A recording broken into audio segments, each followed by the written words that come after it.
Nous avons donc tous vu cet élément particulièrement déchirant.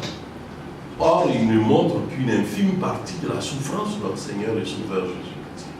Nous recevons maintenant notre frère bien-aimé, le docteur Ambroise Ake, docteur en eschatologie, qui est pasteur. Vous l'avez déjà vu dans la première séquence. Et là, il est là pour nous accompagner dans cette deuxième séquence. Et j'ai tout de suite une question à lui poser. Il a vu l'élément comme vous, comme nous. Et voilà, il va nous faire un commentaire qui a pour orientation la question suivante. Quel rapport y a-t-il entre l'œuvre du Seigneur Jésus à la croix, l'œuvre salvatrice de notre Dieu, et l'eschatologie, c'est-à-dire la fin des temps, ce qui concerne la fin des temps? Merci, frère Yadi. Il faut le dire, je rentre dans le vif du sujet. La personnalité centrale de l'eschatologie, c'est Jésus-Christ.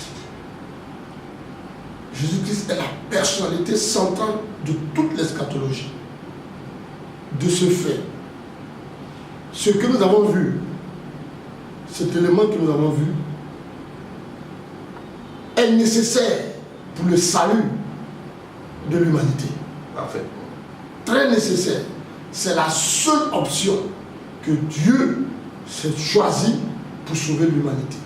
C'est pourquoi cette souffrance est pour nous la grâce. Parce que sans elle, nous ne serions pas sauvés. C'est pourquoi il fallait d'abord que son sang verse, se vide de son corps et que la guérison, le pardon des péchés nous soit accordé. C'est pourquoi il a tant souffert. S'il ne souffre pas de cette façon, alors le salut ne serait pas total. Parce qu'il faut le pardon des péchés, il faut l'effacer. C'est l'accomplissement de tout ce qui a été prescrit depuis Moïse dans la loi. Comment Dieu procédait, c'était une ombre des choses à venir. Et cette ombre s'est accomplie dans le sacrifice que le Seigneur nous a accordé à la croix. Pour le chrétien, la croix est la source de son salut.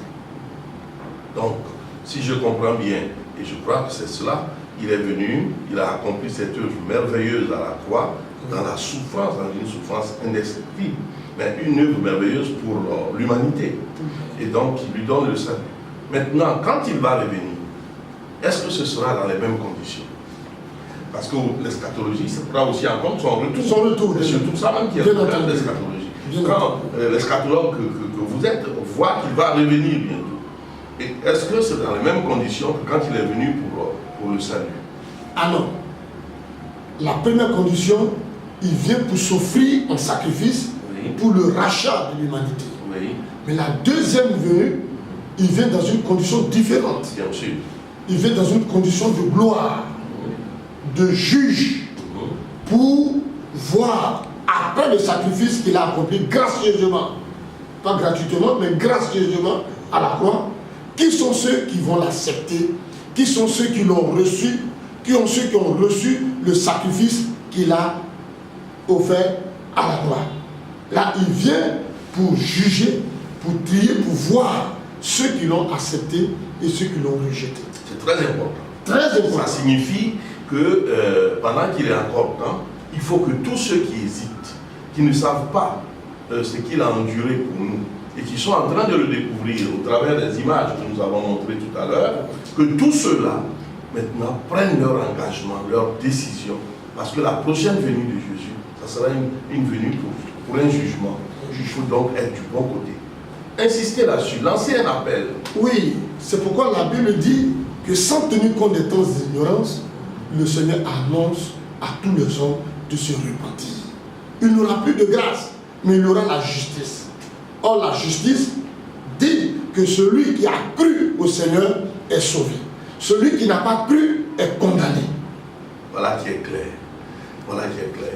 Ce point, je l'espère, aura marqué vos consciences et que chacun de vous va prendre rapidement la décision de donner sa vie à Jésus.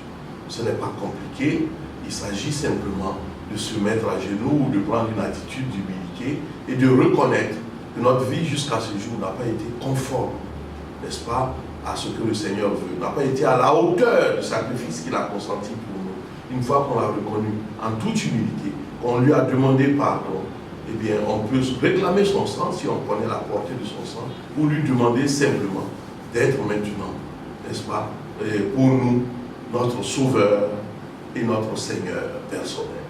Ça peut se faire à tout moment. Faites-le maintenant et cherchez à marcher avec lui au travers de sa parole, la Bible. Et approchez tous ceux qui peuvent avoir un évangile saint, une doctrine sainte, pour que tout se passe très bien. C'est un appel décisif, capital. Voilà donc ce que nous pouvons dire sur ce premier point. Sur le deuxième point de cette émission, il s'agira de voir déjà les signes de son retour, les signes qui annoncent qu'il revient bientôt.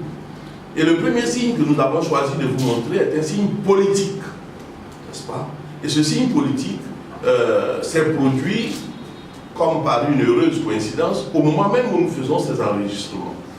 C'est la décision des États-Unis de reconnaître Jérusalem comme la capitale de l'État d'Israël. Une décision qui, bien sûr, fait beaucoup de vagues, et peut-être les vagues continueront jusqu'au moment où vous voyez cette émission, qui est enregistrée, comme vous vous en rendez compte. Eh bien, que les vagues continuent ou pas, pour nous, nous détectons, nous décelons, nous discernons à travers, n'est-ce pas, cette décision, quelque chose qui est en rapport avec le retour de Jésus, en rapport avec la fin des temps. Commençons par voir l'élément dont nous parlons, présenté par une télévision tout à fait officielle, reconnue et appréciée, et puis après nous allons faire les commentaires.